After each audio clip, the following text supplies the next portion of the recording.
Om Swastiastu. Selamat pagi Ibu Guru, perkenalkan nama saya I Gusti Agung Mas Indra Putri, nomor absen 4 dari kelas 10 MIPA 2. Pada kesempatan kali ini izinkan saya untuk menjelaskan salah satu materi fisika, yaitu pengukuran. Apa sih itu pengukuran? Pengukuran adalah kegiatan membandingkan suatu besaran dengan besaran sejenis yang terdapat pada alat ukur. Apa sih maksud kata membandingkan dari pengertian pengukuran tersebut? Jadi, seperti contohnya pada kehidupan sehari-hari, tepatnya pada kehidupan orang zaman dulu, di mana orang zaman dulu itu mengukur panjang meja menggunakan jengkal tangan. Jadi, dalam hal itu, orang membandingkan meja dengan jengkal tangan sehingga menemukan panjang mejanya. Jadi, alat ukur yang digunakan adalah jengkal tangan. Pengukuran seringkali dikaitkan dengan perhitungan. Apakah pengukuran dan perhitungan itu sama? Jawabannya tidak. Mengapa demikian? Seperti pengertiannya, pengukuran adalah kegiatan membandingkan suatu besaran dengan besaran sejenis yang terdapat pada alat ukur. Sedangkan perhitungan adalah kegiatan yang melibatkan operasi hitung matematika. Pengukuran dibedakan menjadi dua, yaitu pengukuran berdasarkan kegiatan yang dilakukan dan juga pengukuran berdasarkan keabsahan data. Pengukuran berdasarkan kegiatan yang dilakukan dapat dibedakan lagi menjadi dua, yaitu pengukuran langsung dan juga pengukuran tidak langsung. Pengukuran langsung adalah pengukuran yang dimana kita mengukur satu kali langsung dapat menemukan datanya. Sedangkan pengukuran yang tidak langsung dimana kita mengukur besaran yang berbeda dua kali atau lebih untuk dapat menemukan data yang diinginkan. Pengukuran berdasarkan keabsahan data dapat dibedakan lagi menjadi dua, yaitu pengukuran tunggal dan pengukuran berulang. Pengukuran tunggal adalah pengukuran yang dilakukan hanya satu kali, sedangkan pengukuran berulang adalah pengukuran yang dilakukan secara berulang kali, bisa saja sampai 10 kali. Selanjutnya, alat ukur pengukuran untuk mengukur besaran. Alat ukur untuk mengukur besaran dapat dibedakan lagi menjadi 5. Yang pertama, pengukuran besaran panjang. Yang kedua, pengukuran besaran waktu. Yang ketiga, pengukuran besaran massa. Yang keempat, pengukuran volume benda tidak beraturan. Dan yang kelima, pengukuran listrik. Pengukuran besaran panjang dengan alat ukurnya ada penggaris atau mistar, jangka sorong, dan juga mikrometer skru. Pengukuran besaran waktu ada stopwatch analog dan stopwatch digital. Pengukuran besaran massa menggunakan alat ukur neraca Ohaus, neraca samalengan, dan juga neraca Dacin. Pengukuran volume benda tidak beraturan menggunakan alat ukur gelas ukur. Dan yang terakhir, pengukuran listrik menggunakan alat ukur amperemeter, voltameter, dan juga ohmmeter. Baik, pada bagian ini saya akan lebih memfokuskan tentang bagaimana sih cara mengukur suatu besaran itu menggunakan penggaris, jangka sorong, dan juga mikrometer skru. Cara mengukur menggunakan penggaris atau mistar. Jadi, seperti yang kita ketahui, ketelitian dari penggaris atau nilai skala terkecil dari penggaris itu sendiri adalah 0,1 cm. Dan bagaimana sih cara mengukur menggunakan penggaris dengan baik dan benar?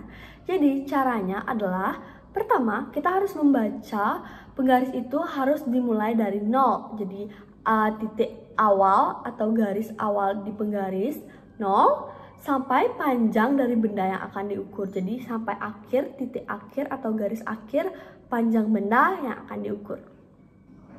Selanjutnya, cara mengukur menggunakan jangka sorong. Sebelum kita masuk ke cara mengukur menggunakan jangka sorong itu bagaimana, kita harus mengetahui tata letak dari skala utama dan skala nonius di jangka sorong. Adalah seperti gambar di atas. Jadi, cara mengukur jangka sorong yang baik dan benar adalah sebagai berikut. Yang pertama, menentukan skala utama. Cara menentukan skala utama adalah skala yang dimulai sebelum angka 0 di skala nonius.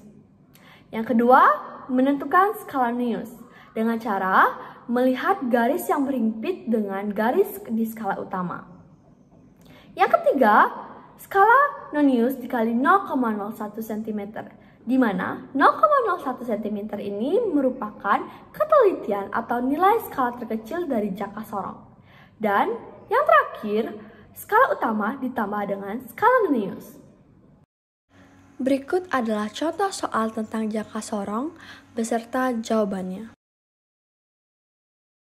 Seperti yang sudah kita lihat, pada bagian atas gambar jangka sorong tersebut merupakan skala utama dan pada bagian bawah merupakan skala Nonius. Pertama, menentukan skala utama dengan melihat garis atau skala sebelum angka 0. Pada bagian yang saya lingkari itu merupakan titik sebelum 0, di mana titik tersebut adalah titik ke-7. Dan skala utamanya adalah 3,7. Lalu cara menentukan skala Nonius dengan melihat garis yang berhimpit. Bisa dilihat garis yang berhimpit di sana adalah garis ke-6 setelah garis ke-5. Maka skala Noniusnya adalah 6. Lalu skala Nonius dikali 0,01. 6 dikali 0,01 sama dengan 0,06. Yang terakhir, skala utama ditambah skala Nonius 3,7 ditambah 0,06 adalah 3,76 cm. Cara mengukur menggunakan mikrometer sekrup. Sebelum kita masuk ke cara mengukurnya, kita harus mengetahui terlebih dahulu tata letak skala utama dan skala Nonius di mikrometer sekrup, seperti yang di atas. Dan cara mengukurnya adalah sebagai berikut. Yang pertama, menentukan skala utama dengan cara melihat angka terakhir sebelum pembatas skala Nonius. Yang kedua, menentukan skala Nonius dengan melihat angka yang berada tepat lurus di garis di sumbu utama skala Nonius. Yang ketiga, skala Nonius dikali 0,01 mm, di mana 0,01 mm ini merupakan ketelitian atau nilai skala terkecil dari mikrometer sekrup. Dan yang keempat, dengan menambahkan skala utama ditambah dengan skala Nonius. Ini adalah contoh soal tentang mikrometer sekrup yang telah saya buat beserta jawabannya. Garis horizontal yang terdapat pada gambar merupakan skala utama dan garis vertikal merupakan skala Nonius. Pertama, menentukan skala utama dengan melihat garis atau angka terakhir sebelum pembatas skala Nonius, di mana garis atau angka terakhir pada gambar tersebut adalah angka 5. Jadi, skala utamanya adalah 8,5.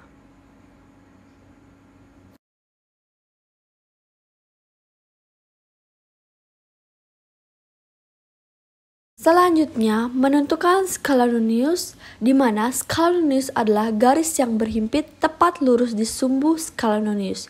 Di sana merupakan titik ke-32, jadi skala Noniusnya adalah 32.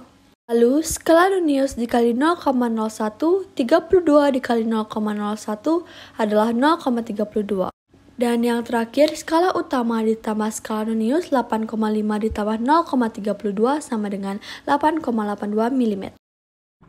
Adapun kesalahan-kesalahan dalam pengukuran. Yang pertama, kesalahan umum. Kesalahan umum adalah kesalahan yang berasal dari si pengamat karena tidak tahu cara pakai dan ragu-ragu.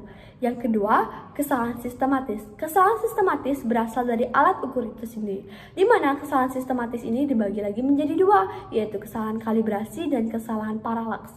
Kesalahan kalibrasi adalah kesalahan terkait pengamatan alat ukur tidak tepat di angka 0.